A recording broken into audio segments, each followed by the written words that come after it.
बहुत समय पहले वल्ली गांव के किनारे एक छोटा किसान रहता था, रामू। उसका खेत बंजर हो चुका था, बारिश नहीं होती थी और मिट्टी में जान नहीं बची थी। गांव वाले कहते थे कि अब ये जमीन किसी काम की नहीं रही।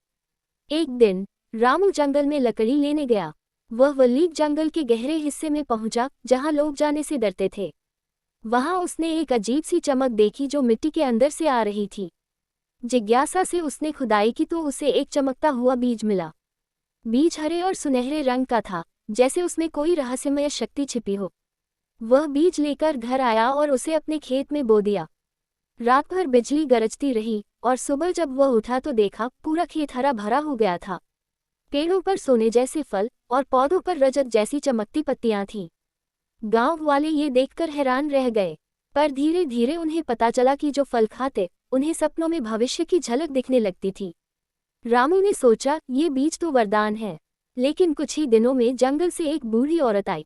उसने कहा, ग्रेटर देन, ये बीज वल्ली जंगल का नहीं बल्कि उसकी आत्मा का हिस्सा है। अगर इसे वापस नहीं किया गया तो जंगल सूख जाएगा। रामू का मन दुविधा में था, अगर वह बीज लौटा देता तो फिर उसका खेत उजड़ जाएगा, लेकिन अगर नहीं लौटाता तो जंगल मर जाएगा और गांव पर विपत्ति आएगी। उसने निर्णय लिया, वह बीज वापस करेगा। अगले दिन वह बीज निकालने खेत में गया।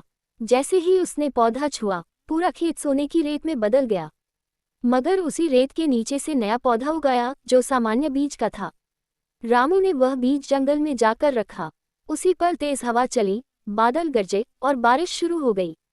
वल्ली जंगल फिर से जीवित हो गया और रामू का खेत भी हर साल भरपूर फसल देने लगा, लेकिन अब बिना किसी जादू के, मेहनत और सच्चाई के बल पर। कहानी अच्छा लगे तो वीडियो को लाइक कीजिएगा और चैनल को सब्सक्राइब कीजिएगा। थैंक्स।